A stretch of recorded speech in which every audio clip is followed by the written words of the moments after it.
Europe 1 Soir Week-end. 18h-20h, Pierre de Villeneuve. Le grand témoin de l'actualité de ce vendredi soir, vous le connaissez bien, il est l'un des philosophes français les plus connus, les plus lus, les plus médiatisés.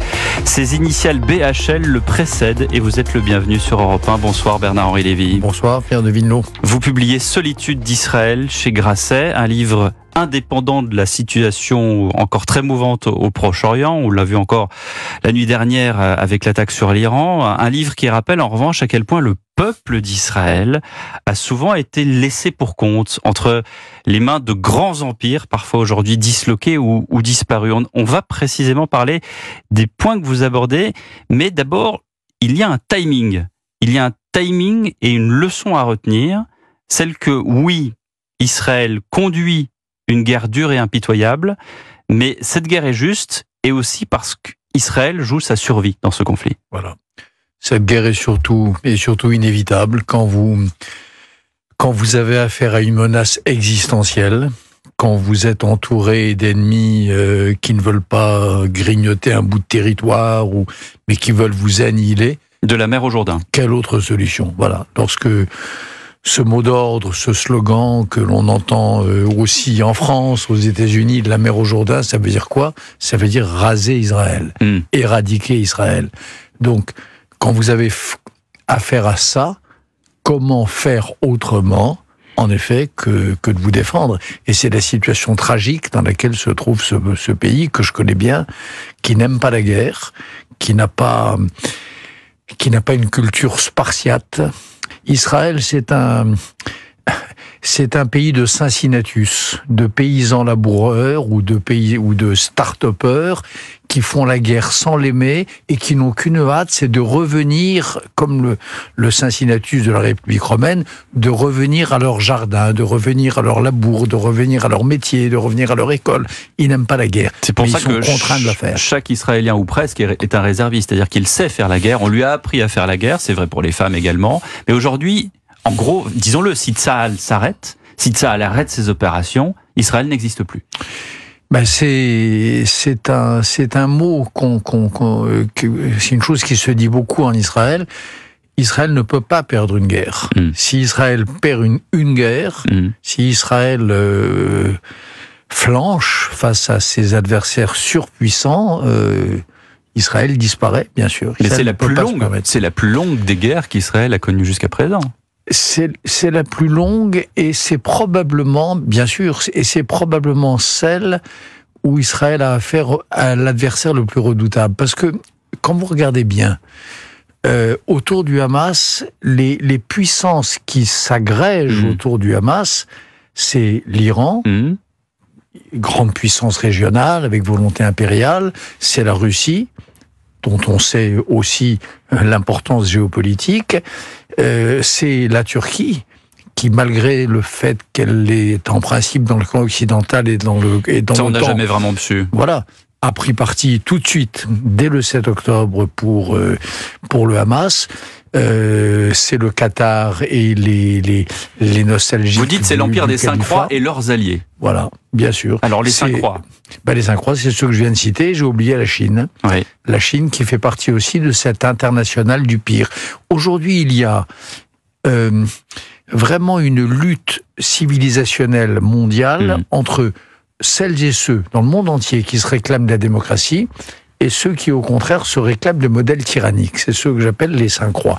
Et Israël est en première ligne de cette bataille-là, cette bataille de la démocratie contre des régimes dictatoriaux, totalitaires, revanchistes contre l'Occident, voulant prendre leur revanche contre l'Occident et abattre l'Occident. Dans cette bataille, Israël est en première ligne. Voilà. Il y a un pays que vous avez cité, et on le cite un peu rapidement parce que il y a une ambiguïté, c'est le Qatar. Le Qatar est un pays, j'allais dire ami, un pays qui est très présent en France, pour des questions de capitaux dans le football. Il est là, et en même temps, on sait que il est facilitateur. Il l'a été au début pour la libération des otages, et il est là sans être là. Quel est votre point de vue sur le Qatar ? Je suis révolté de ce double jeu que joue le Qatar. D'un côté, il prétend être facilitateur, en effet, de la libération des otages. De l'autre côté, c'est lui qui abrite les chefs politiques du Hamas. c'est lui qui qui leur donne asile. Et c'est lui qui, très longtemps, jusqu'à présent, probablement jusqu'à aujourd'hui, finance le Hamas.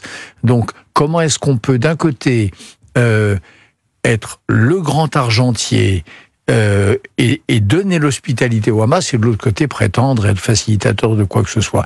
Il y a là un double jeu dont le Qatar est coutumier et qui fait qu'il s'inscrit, pour moi, de plein droit dans cette internationale du pire dont je vous parlais à l'instant. Oui. Voilà. Il y a un timing aussi qui est un timing français. C'est celui de la France insoumise, qui est en campagne pour les européennes. Jean-Luc Mélenchon attise la haine d'Israël, vous le dites dans votre livre. Et Alexis de la Fontaine, qui était à Lille cette semaine, alors que Jean-Luc Mélenchon a été interdit d'une réunion à l'université de Lille, a rencontré les électeurs de Jean-Luc Mélenchon. Je vous propose d'en écouter un qui a été interviewé par Alexis de la Fontaine, et il s'appelle Habib. L'Occident, surtout l'Europe et la France, ils sont sous emprise sioniste. Ça veut dire que les sionistes, ils déclenchent les guerres pour leur intérêt, ils déclenchent le sionisme il est partout, sur toutes les couches de la société, ils sont dans les médias, dans les industries, etc. etc. Et eux, c'est eux qui veulent nous imposer, ils veulent nous imposer avec l'Amérique, Israël surtout, et l'Amérique, ils veulent nous imposer un ordre mondial. Vous entendez? Ça vous rappelle rien? Je suis partout, les années 30, cette France rance, antisémite, du juif qui est dans les médias, du juif qui est dans l'industrie. Mais c'est ce que je dis dans ce livre. Là, on vient d'entendre la version caricaturale, mais Mélenchon parle comme ça. Lorsque Mélenchon dit que la France est entre les mains du CRIF, lorsqu'il dit que son ami Jérémy Corbyn, l'ancien leader travailliste, est tombé à cause de l'influence du lobby juif en Angleterre, il dit avec un peu plus d'art oratoire, et encore, ce qu'on vient d'entendre là. Et toute la France insoumise aujourd'hui est tombée dans ce discours plus que rance, ce discours infâme. Mais ça marche, vous avez vu cet électeur, il y en a plein d'autres comme lui. Oui, Mélenchon a fait 20% aux élections présidentielles de la dernière fois. On verra si ça marche. En tout cas, ce qui est sûr, c'est que il y a là, en effet, toute une vieille tradition que Mélenchon est en train de capter et à laquelle il est en train de donner sa voix. Donc l'antisémitisme s'est déplacé, c'est-à-dire qu'il a quitté, j'allais dire, les salons cossus du 16e arrondissement d'avant-guerre pour ensuite rentrer dans cette population-là, dans cet électorat-là? Je crois qu'en effet, il y a une grande partie de l'opinion qui a fait un travail, qui a compris les égarements du passé, qui a compris que l'antisémitisme était une abjection, et qu'une grande partie, en effet, de tout ça a migré du côté de l'extrême gauche et de la France insoumise. C'est incontestable.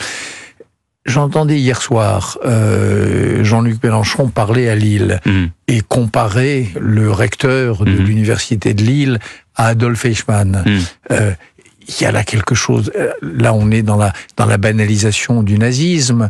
On est dans une espèce parce que comparer le recteur de Lille à Eichmann, c'est à la fois insulter le recteur de Lille, c'est odieux. Enfin, c'est aussi tout de même hausser Adolf Eichmann à la hauteur d'un recteur honorable d'une grande université française. Donc aujourd'hui, de toute façon, la France insoumise, vous pouvez leur parler de n'importe quoi, vous pouvez leur parler du chômage, des retraites, de l'Europe, ils vous répondent Gaza. Et ils vous répondent, en effet... Donc on en revient à l'essence de votre livre, c'est la faute du juif, c'est la faute du juif qui se retrouve seul, la solitude du juif errant. On en revient à ce que j'appelle cette nouvelle théologie de la réprobation, qui est devenue un élément doctrinal fondamental dans toute une partie des opinions occidentales, et hélas, dans une partie de la jeunesse.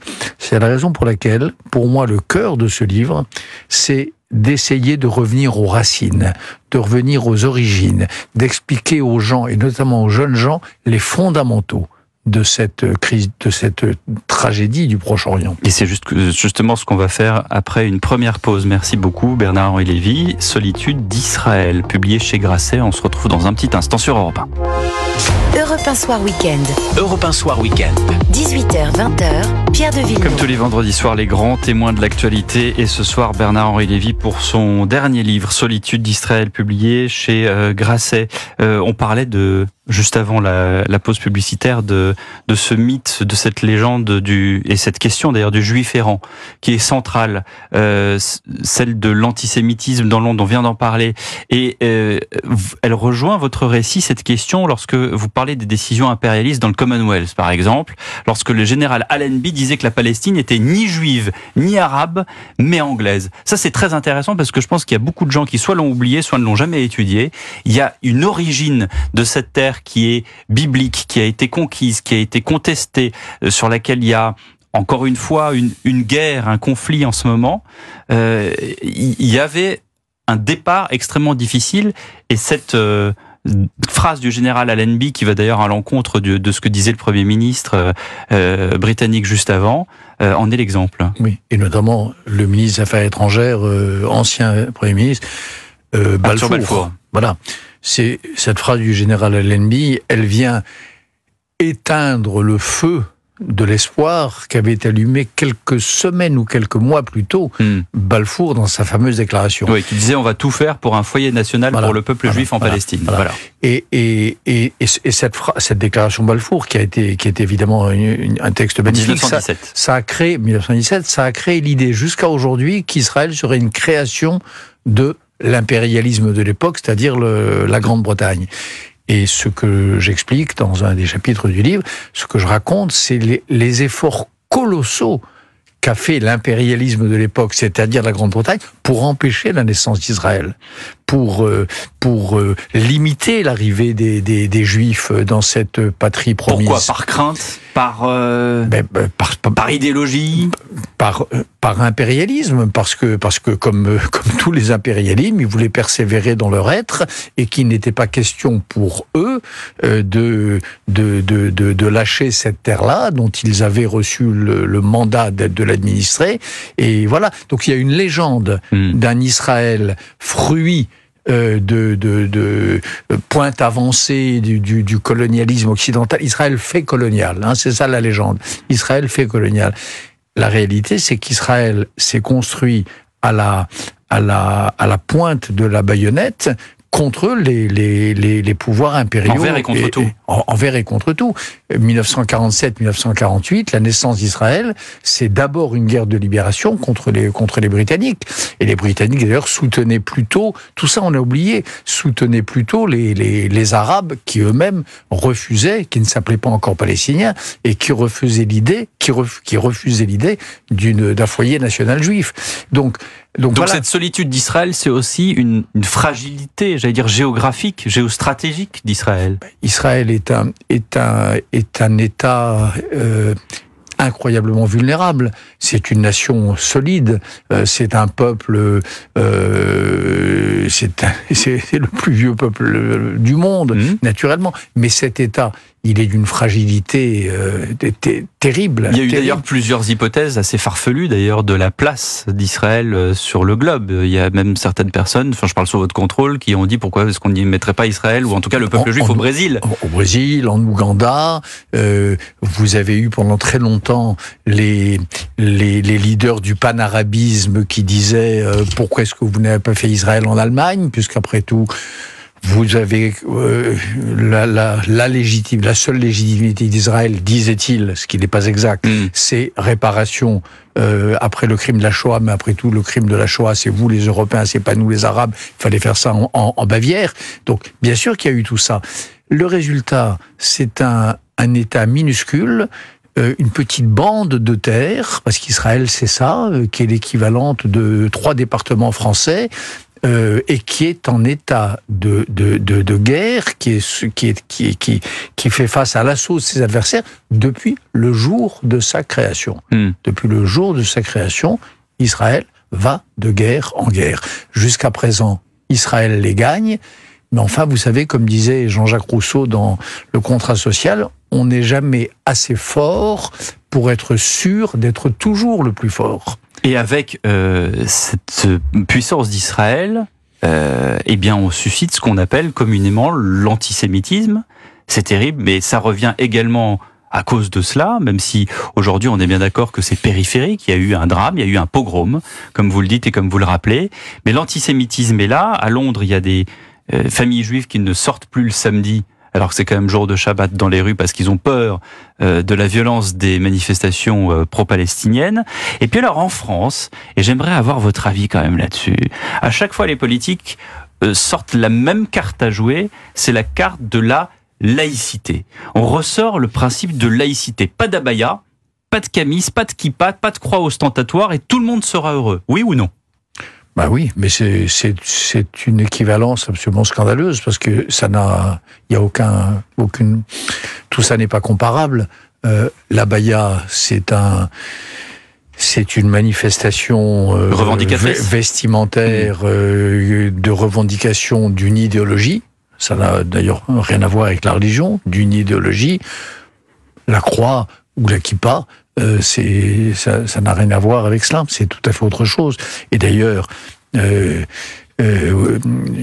avez ça d'un bout à l'autre du spectre politique. Marine Le Pen, par exemple, dit régulièrement qu'elle est contre le voile islamique et le port de la kippa, comme si les deux étaient équivalents. Ça n'est pas l'équivalent, ce n'est pas la même chose. Voilà. La France d'aujourd'hui est marquée par la violence, notamment des jeunes. Et la laïcité, d'ailleurs, ça ne veut pas dire le refus des religions. La laïcité, laïcité, ça veut dire interdire aux religions de prétendre imposer leurs lois à la République. C'est ça que ça veut dire la laïcité. Ça veut dire que donc vous êtes pour la laïcité à ce titre-là. Je suis pour la laïcité au sens où les religions n'ont pas à faire la loi, n'ont pas à intervenir dans la fabrication de la loi républicaine. Ça a beau être expliqué, réexpliqué, vous le savez, les gens ne le comprennent pas d'une certaine manière. Les gens croient que laïcité, ça veut dire bouffer du curé, bouffer du rabbin et bouffer de l'imam. Oui, mais comment ça se passe ? On réexplique et on dit c'est comme ça et vous avez mal compris, ou est-ce qu'on abandonne et on fait un autre concept ? Non, moi je n'abandonne pas, c'est la raison pour laquelle j'écris des livres, c'est que je ne me lasse pas de rappeler ça, de rappeler que la laïcité, c'est ce que je viens de vous dire. Je ne me lasse pas de rappeler ce dont nous parlions tout à l'heure, c'est à savoir que s'il y a bien une nation qui est un exemple de lutte anticoloniale réussie, c'est bien Israël. Voilà, je ne me lasse pas de tout ça. Au contraire, il faut l'expliquer, il faut faire de la pédagogie. Et pour moi, ce livre, il y a évidemment l'émotion et la colère après le 7 octobre. On la sent. Bien sûr, j'ai décidé de l'écrire le 8 octobre, lorsque je suis arrivé en Israël, puisque je me suis précipité aussitôt après cette invasion d'Israël, pogrom plus invasion, etc. Mais le but du livre, c'est au contraire de faire de la pédagogie, de réexpliquer aux gens. Justement, c'est bien que vous expliquiez, parce que la question que j'allais vous poser, c'est la France qui aujourd'hui est marquée par les violences des jeunes. On l'a encore vu dans le journal avec des jeunes très très jeunes. Là, les deux qui ont tabassé le jeune de 22 ans via une application de rencontre, ils ont 14 et 15 ans. On en est là. Hein. La France d'aujourd'hui, elle regarde Israël, elle regarde le conflit. Elle regarde avec quel recul, Bernard-Henri Lévy ? Avec quelles informations ? Avec les réseaux sociaux ? La France qui a 14, 15 ans, 17 ans ? Elle regarde avec les réseaux sociaux et elle regarde... Elle regarde par automatisme, elle regarde sans discernement ? Vous savez, l'autre jour, j'ai une amie qui m'a parlé de sa petite fille, de sa fille, qui joue sur un nouveau jeu vidéo, qui, paraît-il, le jeu consiste pas à, comme autrefois, les jeux qui consistaient à aller chercher la princesse. Non, ça consiste à, en un temps record, rejoindre un abri nucléaire. C'est à ça que jouent les enfants dans ce jeu qui, paraît-il, est en circulation. Rassembler des vivres, rassembler sa famille et rejoindre un abri nucléaire. Il paraît que c'est un des jeux qui fonctionne aujourd'hui et qui marche. Donc, on vit en effet dans un climat incroyablement anxiogène. Les images de violence du Hamas, la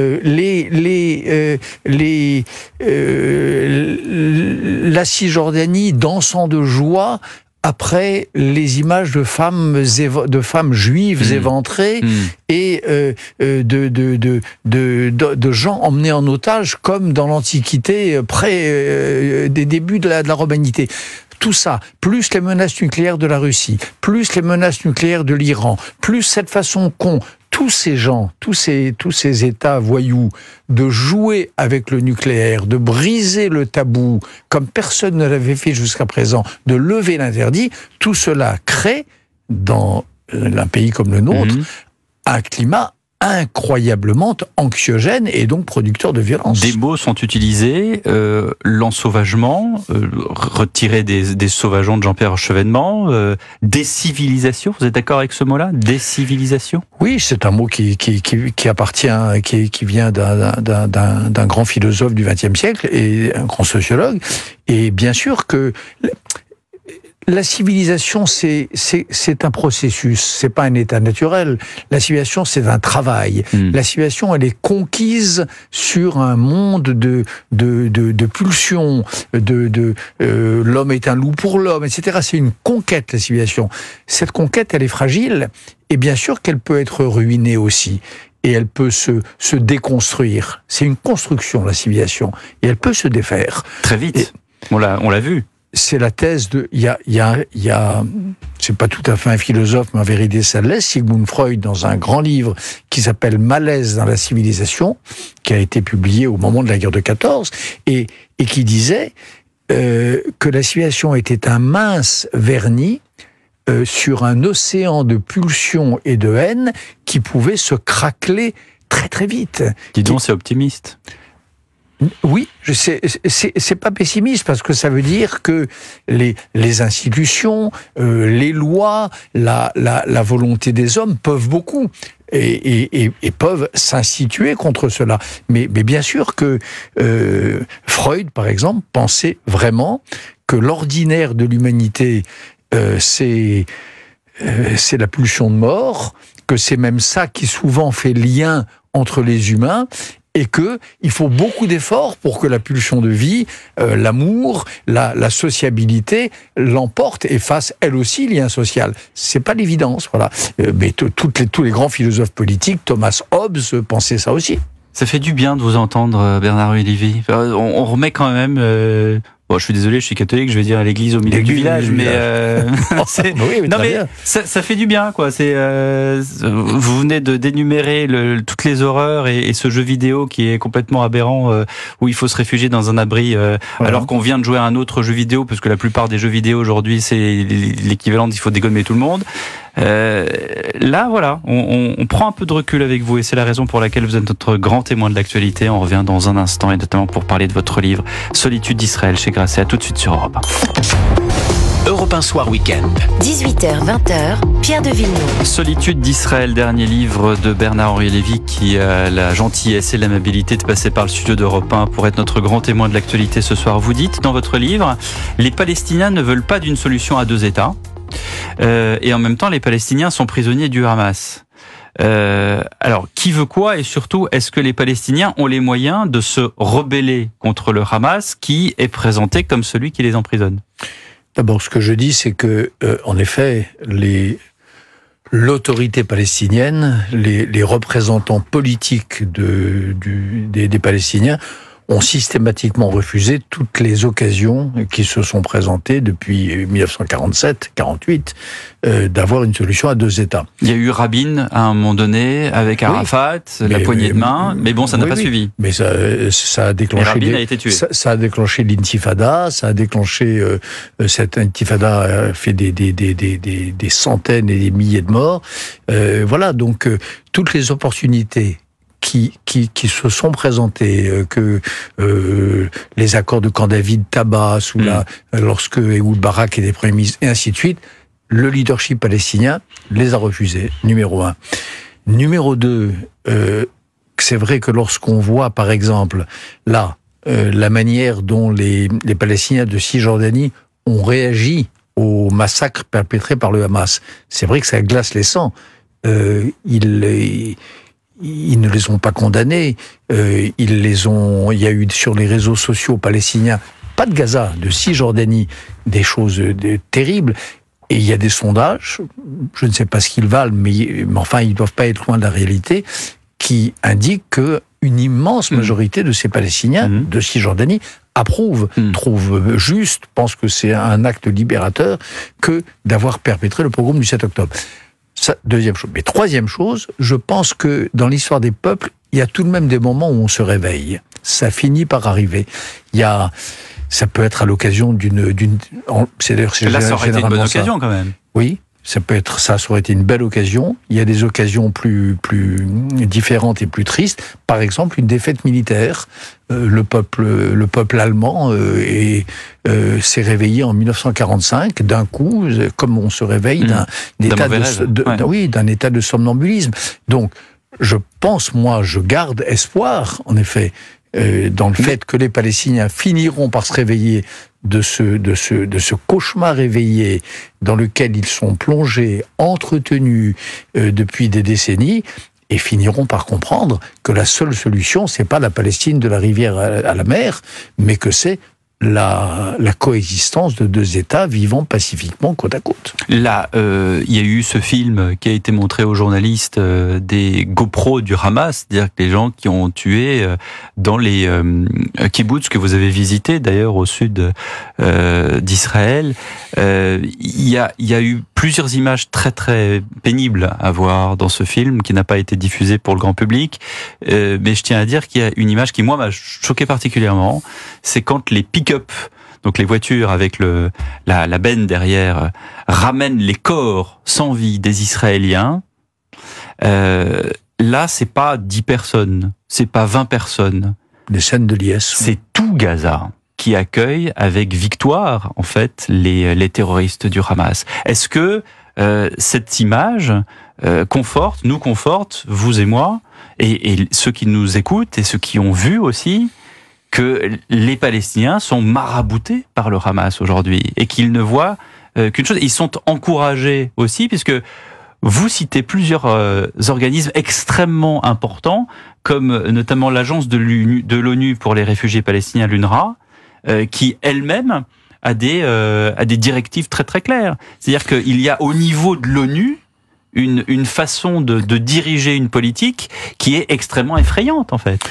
Pour ce qui est d'abord des Palestiniens maraboutés, non, parce que je crois qu'il y a aussi des Palestiniens du silence qu'on n'a pas vu dans les scènes dont vous parlez, qui savent que le Hamas est un État criminel, qui savent qu'ils vivent un cauchemar éveillé, qui n'osent pas le dire, qui n'en ont pas. Voilà, c'est aussi très difficile de se révolter contre une dictature. Donc cette part-là de la population palestinienne, elle existe. Et d'ailleurs, lorsque on avait, avant le 7 octobre, des cas extrêmement nombreux d'opposants au Hamas qui étaient exécutés sommairement, haut et court, dans des conditions souvent atroces, parce que, justement, ils s'opposaient, parce qu'ils étaient soupçonnés de collaborer avec l'antidécionniste, ainsi de suite. Donc ça existe aussi, cette part-là de la population palestinienne. Elle est silencieuse. Voilà. Mais bien sûr qu'elle est là. Après, le Hamas...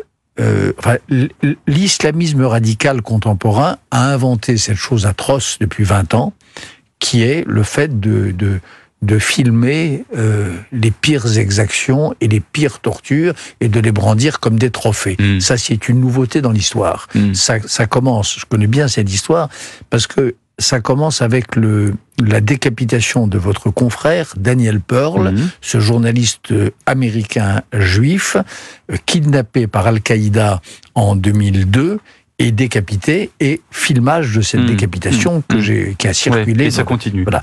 Et puis après, il y a eu Daesh, qui a étape numéro 2 de l'islamisme radical, qui a fait pareil, avec ses otages alignés sur une plage et décapités en série.